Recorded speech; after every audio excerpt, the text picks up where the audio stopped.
You're inside the Satin Lounge with Kia René. It's beginning to look a lot like Christmas everywhere you go. Isn't that right? What better way to remind us of the truest meaning of Christmas than our next guest? I want to introduce you first to one of the wittiest and most talented multi-award-winning British actresses around. Been in one of our favorite films, or a couple of them, Elena Undone, A Perfect Ending. She's also a very gifted and talented voiceover, the voice of Lincoln and eHarmony, which some of you might need to get fixed up tonight. And she's also the voice of this amazing narrative. He is an incredible writer, and he has released his very first book, and he's sharing it with us here exclusively in the Satin Lounge. Satin Lounge, please help me welcome actress Mary Jane Wells and the author of The Girl Who Saved Christmas, William T. Is it Thach? Yeah, Thach. Thach. Welcome, you two. Thank you, Kia. It's a great pleasure to be here. I'm so happy to have you both here. Happy holidays to you. Happy holidays to you. Has it been treating you both okay so far? Have you gotten all of your holiday decorations up? Have you bought everything you were going to buy? Have you planned out your menu you're going to cook here? What are you going to do? Oh my God, I'm a total Scrooge because I go home for Christmas, so it's looking desperately in need of Kia René's Christmassy vibe in my apartment. So I'm like, I'm locking up and going home. But packing bags. Will, on the other hand, though, you've been reading in bookstores, you've been reading sending the Christmassy stuff out there. I believe. Yeah. I got a picture of him with Maria Shriver on my phone because it was looking I saw that. Oh, you did? Yeah. No, she's absolutely fantastic. She's been wonderful helping promote the book, and she's one of those folks, if she loves you to pieces. And so she's just been great. But in terms of getting ready for Christmas, personally, I'm completely flat-footed. I've been spending all my time with the books. Well, good enough. You've been working really hard. You've been busy for good reason. This is a absolutely marvelous book, Will. Well, thank you very much. The Girl Who Saved Christmas. What motivated you to put this story together? Well, the original idea came to me when I was just driving along Mulholland Drive, and I was singing Santa Claus is Coming to Town. Yeah. Just to myself. Jackson 5 version, maybe? Well, I'm not quite that good. I was just trying to get through it. And I was listening to the lyrics, and it was, he sees you when you're asleep, and he knows when you're awake. And it felt very Orwellian. And so I started thinking about that and thinking about what would happen if all the kids in the world were bad one Christmas. And that was the start of it. And then slowly, cooked the idea up from there. Hopefully they're not all bad.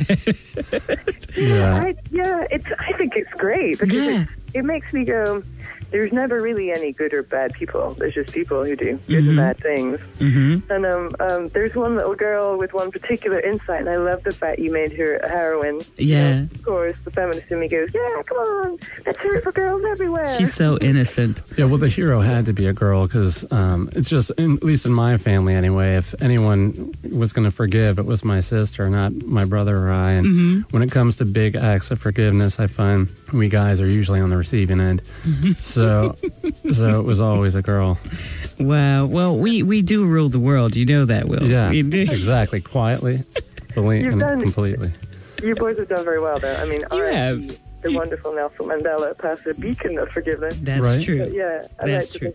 We fellas have our moments. Yeah, well, we give you the nod. We give you the gracious nod, There's an essay attached to this, your motivation for creating this. Can you tell us more about that? Being featured someplace? Oh, the essay's up on Maria Shriver's website, which is mariashriver.com. It's getting a lot of attention, yes. Yeah, well, she's great. Like I said, when she goes to bat for you, it's 100%. She just wanted me to write up something about where the story came from.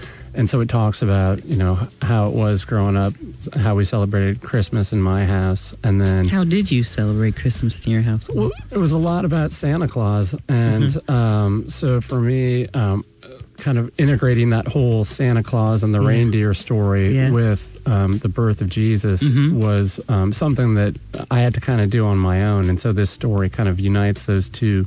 Yeah, traditions. I love that about this story. I mean, you not only have Santa, but you have Jesus, and you not only have the naughty and you have the nice. You covered all bases. It was really clever of you. Well, thank you. Mary, you've just brilliantly and charmingly narrated this story. I was telling my wife actually the other night. I said, the British, they can just kind of read and talk about anything, and you're just so interesting. You could be talking about, I don't know, leather wallets. We don't care. That was part of your motive, wasn't it, Will? Absolutely. How did you and Will come together for this project? Will contacted me about it. I know that there was a much more important star at some point in the negotiations. There's no more important star, Mary. Yeah, very well said. Very well said. Yes, of course. But I know it's funny. She's very gifted, but she's funnily fantastic. enough, she is from the same area in Britain that I am. Mm-hmm. So, but my accent's gone all sorts of weird because, well, not weird, but, it's different because I went to Scotland and my mother was Irish. So, I have a mix of all that stuff in there, and she's very northern. So I was like, I know that you like her voice. Why don't I just northern up a bit more for it? So yeah, and then once we worked together, I realized what an interesting person Will was as well. He made the whole project he just made the project so delightful, and it obviously has such heart in it. And I'm moving towards projects, I think, which I believe to be stories that are out there in the world. It's nice to be able to be in that position. And back at you, Mary. I mean, because I've worked with a ton of different people on this project, and nobody was more just warm, gracious, and fun to work with. Yes. Just fantastic, yeah. And you were so believable. I mean, I felt like I was probably 5 years old again listening to you read. And I was just like, my eyes got wider, and I was like, but what happened, Santa?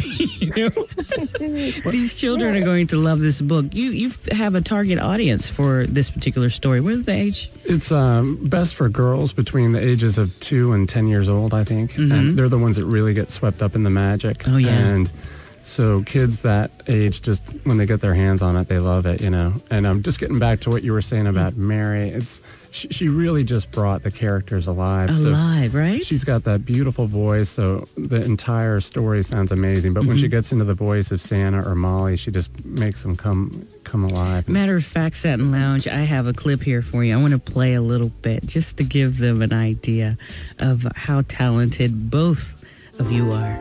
Later that evening, up near the North Pole, an army of elves had completed their goal, a mountain of presents, all wrapped up with joy.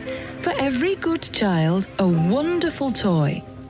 Now one little elf entered Santa's abode, slumped, as if bearing a terrible load. But all that he carried, held tight in his fist, was a thick roll of paper. 'Twas Santa's long list. "Good evening, my friend," Santa said with a smile. "Your work's at an end, won't you stay for a while? Relax by the fire, you've struggled so long.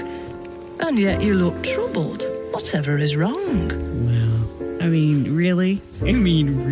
I love that. You are so incredibly gifted, and the story is so beautifully told and written. What has been the most amazing experience you have had throughout this entire process? Well, for me, I think it's been the people who've come up and supported me throughout. Yeah. It's been a long, hard slog, and at every step of the way, I couldn't have done any stage by myself. And anytime I've hit any kind of roadblock, there's always been someone who's stepped up and helped out, just without fail. And now the book's finally here, and when I look at it, what a beautiful book it is. I can't describe how grateful I am to all the people who made it possible.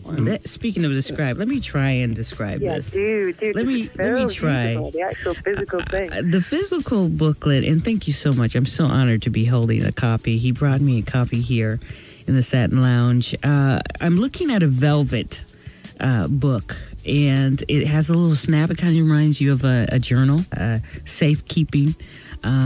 We have the gold letters in cursive on the front, and then there's a really cute picture of Molly. I think that's the lead character we have here. Exactly. I'm looking at the mouse. What's his name? Mr. Nibbles. Mr. Nibbles. Mr. Nibbles is sitting on her shoulder, and then when you go and scroll through these pages, it just takes you into this fantasy of what this story is all about. It's been beautifully illustrated.